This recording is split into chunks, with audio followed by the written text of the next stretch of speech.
నమస్తే. నేను మీ షణ్ముఖ్. గతంలో మాజీ మంత్రి అయినటువంటి రోజారెడ్డి గారు నగరి నియోజకవర్గ మాజీ ఎమ్మెల్యే.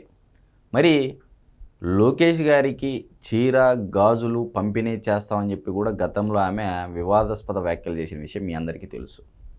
మరి దానికి నారా లోకేష్ గారు కౌంటర్ ఇస్తూ ఎప్పుడు జగన్మోహన్ రెడ్డి గారి హయాంలో, అమ్మ మీరు మాకు చీర, గాజులు ఇస్తున్నారు, అది మా స్త్రీలకు, మా తల్లిగారికి, వారికి వీరికి ఇస్తామని చెప్పేసి హుందాకరంగా సమాధానం ఇచ్చాడు. మరి ఎందుకు ఇదంతా చెప్తున్నాము?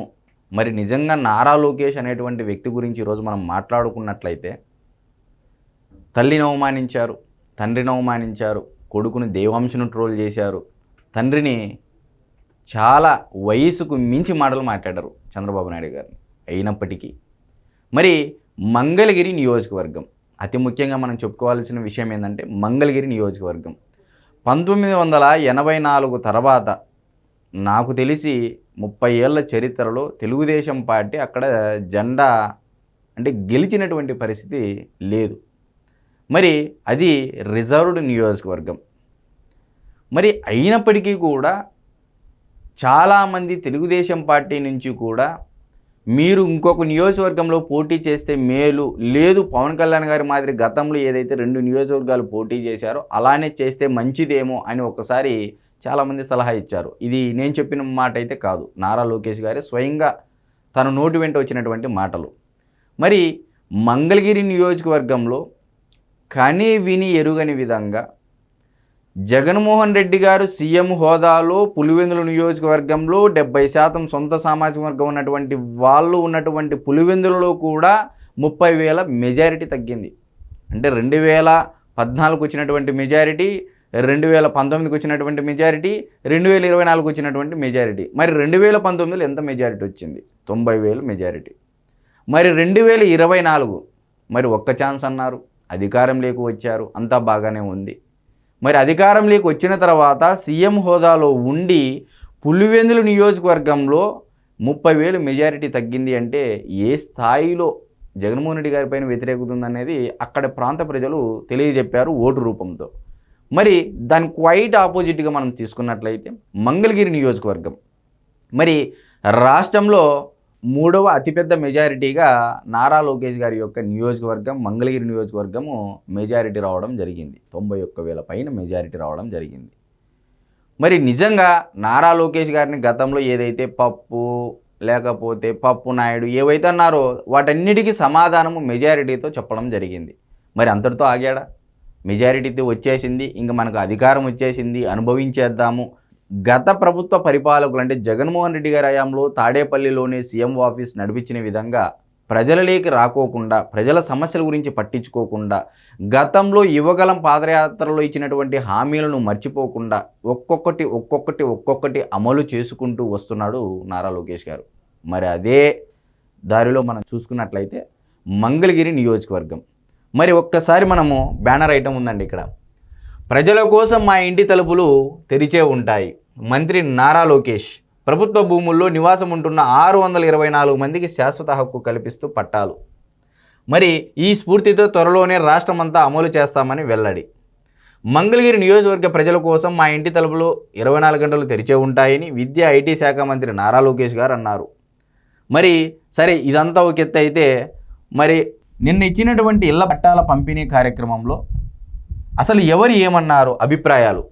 మామూలుగా నిన్నటి రోజున పంచినటువంటి శాశ్వత భూ హక్కు, అదేవిధంగా ఇళ్ల పట్ట ఏదైతే ఉందో దాని యొక్క వాల్యూ వచ్చేసి, మొదటి విడతలో పంపిణీ చేసిన వాల్యూ వచ్చేసి 1,000 కోట్ల రూపాయల విలువైనటువంటి భూమిని మంగళగిరి నియోజకవర్గ ప్రజలకి, ఆ ప్రాంతంలో ఉన్నటువంటి బడుగు బలహీన వర్గాల వారికి, నిరుపేదలకు అందజేయడం జరిగింది.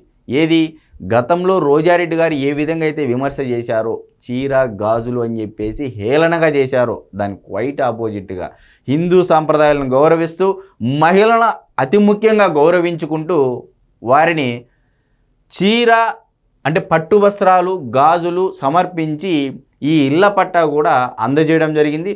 వచ్చిన ప్రతి ఒక్కరితోనూ చిన్నపిల్లలు అయితే కొద్దిసేపు సరదాగా ముచ్చటించడము, మరి పెద్దవారైతే చిన్నపిల్లలు ఎవరైనా సెల్ఫీ అడిగినా కూడా ఇవ్వడము. మరి ఒకానొక బాలుడు నారా లోకేష్ మామ మీ నెంబర్ ఏంటి అని అంటే నెంబర్ ఇచ్చి మరి అతనికి సెల్ఫీ ఇచ్చి పంపడం జరిగింది. మరి తాత ముఖ్యమంత్రి, తండ్రి ముఖ్యమంత్రి, మరి నేడు 2 శాఖలకు మంత్రి, విద్యాశాఖ మంత్రి, ఐటీ శాఖ మంత్రి. ఎటువంటి యాటిట్యూడ్ లేకోకుండా, ఎటువంటి అహంకారం లేకోకుండా, ఎటువంటి గర్వం లేకోకుండా పేదలతో, బడుగు బలహీన వర్గాల వారితో, తన ప్రాంత ప్రజలతో అంటే తన నియోజకవర్గ ప్రజలతో మమేకమైనటువంటి తీరు యావత్ ఆంధ్రప్రదేశ్ రాష్ట్రాన్ని ఒక ఆనందకరమైనటువంటి విషయాల్లో చేర్చేదిగా మారింది. మరి సరే, అతి ముఖ్యంగా సరే ఇదంతా బాగానే ఉంది, మరి నారా లోకేష్ గారు ఎవరెవరికి ఇళ్ల పట్టా ఇచ్చారు? అందులో వైసీపీ వాళ్ళకి ఇచ్చారా, తెలుగుదేశం పార్టీ వాళ్ళకి ఇచ్చారా, జనసేన పార్టీ వాళ్ళకి ఇచ్చారని చెప్పేసి కూడా ఇక్కడ చాలామంది నెగిటివ్గా ఆలోచించినటువంటి అంశం కూడా ఉంది. మరి ఒక్కసారి ఈ కమెంట్ చూడండి. వైకాపా అయిన పట్టా ఇచ్చారు. వీళ్ళు ఏం చెప్పారు? వెంకట నరసయ్య, పార్వతి, కొలనుకొండ 2 దశాబ్దాలుగా కొలనుకొండలోని ప్రభుత్వ భూమిలో ఇంటిని నిర్మించుకొని నివాసం ఉంటున్నాం. గతంలో ఎంతోమంది పట్టాలు ఇస్తామని చెప్పారే కానీ పట్టించుకోలేదు. వాస్తవంగా మేము వైకాపాకు చెందిన వాళ్ళమైనా మాకు ఇళ్ల పట్టా ఇచ్చారు, పిలిచి మరీ ఇచ్చారు. ఎందుకంటే అర్హత ఉంది. కులం చూడలే, మతం చూడలే, ప్రాంతం చూడలే, పార్టీ చూడలేదనేది ఇప్పుడు ఇది నారా లోకేష్ గారికి వర్తిస్తుందా లేదా అని చెప్పేసి మనం ఆలోచన చేయాల్సినటువంటి పరిస్థితి. మరి అదేవిధంగా మిగతా వాళ్ళు ఏమన్నారు? వైకాపా హయాంలో పొక్కెయిన్లతో ఇల్లు కూల్చడం జరిగింది, జేసీబీలతో.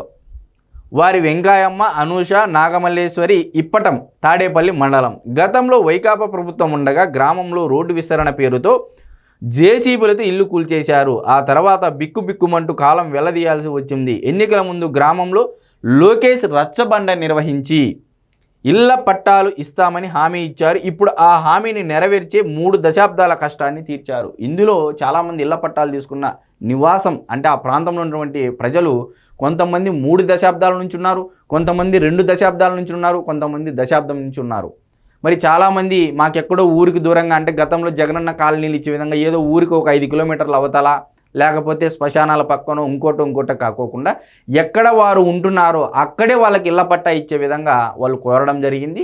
అదే రకంగానే ప్రజల కోరిక మేరకు చంద్రబాబు నాయుడు గారి ఆదేశాల మేరకు నారా లోకేష్ గారి యొక్క మంచి మనసుతో, వారి యొక్క చొరవతో ఈరోజు వారి యొక్క కళ నెరవేరింది. 3 దశాబ్దాల కళ నెరవేరిందని చెప్పేసి ప్రతి ఒక్కరూ ఆనంద బాష్పాలు. మరి ఒక్కసారి ఆలోచన చేయండి. అభివృద్ధి, సంక్షేమము నిత్యం మా ఇంటి తలుపులు ప్రజల కోసమే తెరిచి ఉంటాయనే ఏదైతే పెట్టారో దానికి విలువ ఇచ్చేలా నారా లోకేష్ గారు పరిపాలన చేస్తూ ఉన్నారు. మరొక అంశంతో మళ్ళీ కలుద్దాం. నమస్కారం.